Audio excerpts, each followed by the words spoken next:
We are back here on the Tea with Daaimah S. Poole, author of His Last Name. And one of the questions that I have is, like, you saw our review of your book. Yeah. What did you think about our review of your book? Well, I enjoyed it. It was a beautiful just set, and everyone just looked beautiful, and you guys were just talking. I was like, oh, it's like a talk show, and they're talking about my book. Oh, this is so exciting.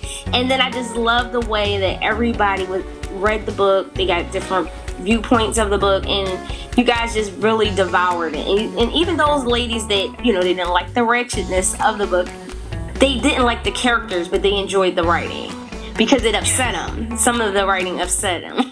So that meant I did my job.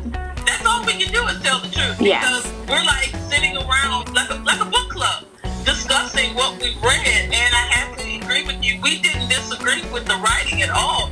It was the characters. We were like, oh my gosh, did they really do that? Yes. A lot of times as writers, we want an unbiased opinion, because if you give your book to your friends and your family, those are the people that you trust to read your manuscript before it comes out. And every time it's like, oh, what did you like about it? Oh, it was great. Oh, it was great. Everything was great. I loved everything. So, a lot of times my grandmother said my titles all have something to do with men.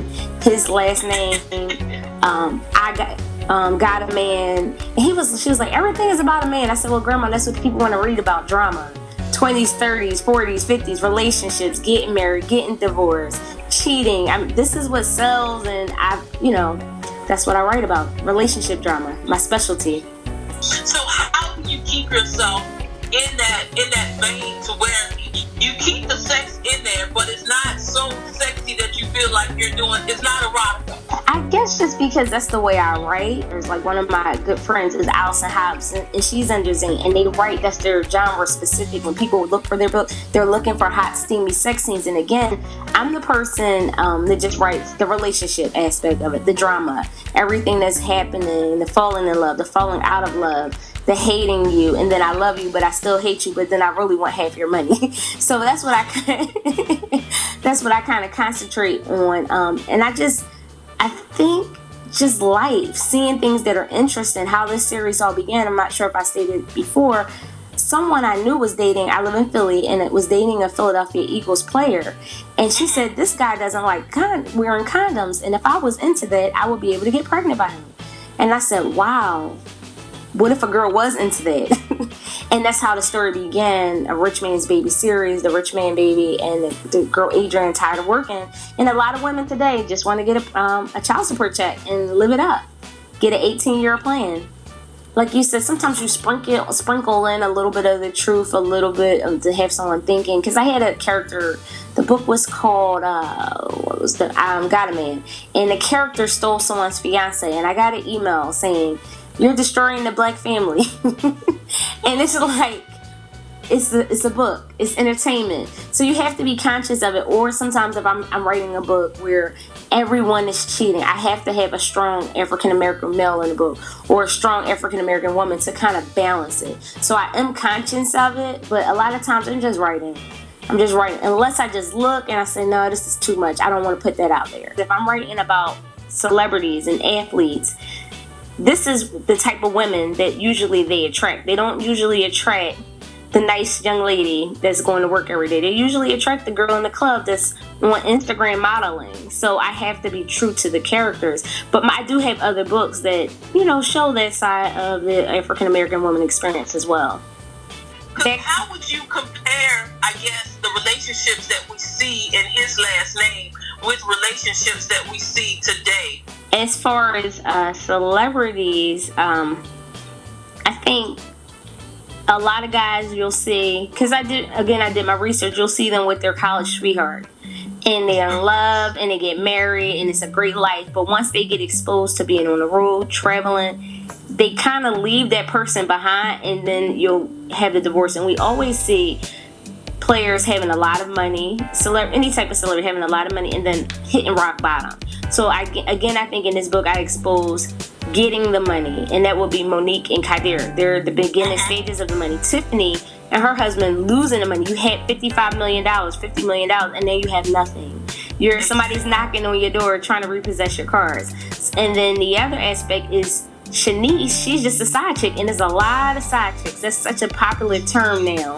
Before it was the other woman, the mystery is now, oh, she's a side chick, and it's almost celebrated now. You know, we fought to get rights, and now you're basically saying, it's okay, you fought to get the right to vote, but now I'm okay with being a side chick. Personally, I would never tolerate it, not knowingly. I think it is so common that everyone just thinks it's acceptable. Do you have a plan for yourself? Because if your plan is to come up off of a man, then of course, being the second, third, fifth, 25th, that's what you're going to do.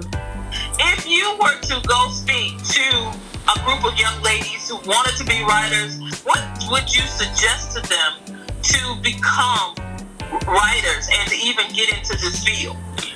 My first suggestion would be to write every day, and it's easier said than done. But with our phone, even if you can't write, you can talk into your phone every time you have an idea to definitely write it down, and to continue to read, and make sure in the days that you don't get the inspiration to write, to edit. So now that I'm a writer, now that I've got this book written, now that I feel like this manuscript is ready to go out into the world, how do I get published? Years ago, it would be, oh, you want to get an agent, then you want to get a publisher.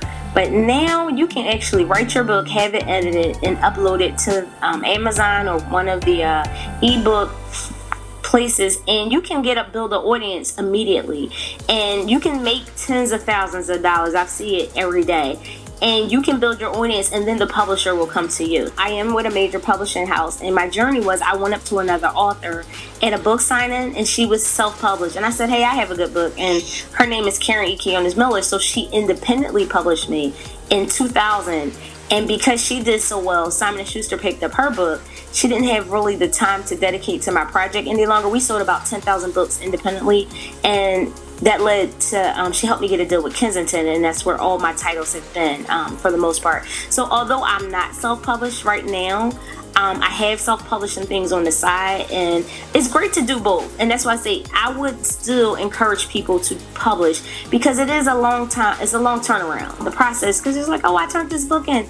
His last name is 2016, it came out. I turned that book in 2014. What do you do, I guess, if writing isn't your full-time job? What do you do during the day, and how do you fit all that in? Well, you actually have to make time for writing. I know some authors that get up at 5 o'clock in the morning and write, just like you would an exercise program. You have to get up, you have to write, or you have to dedicate your weekends, but at some point you do. Just the everyday writing, 5, 10 minutes, 15 minutes, you have your goal. I want to write 500 words a day. And I think what happens is sometimes, even myself, we look for inspiration, but the more you write, the more you'll be inspired. Tell us about your everyday life.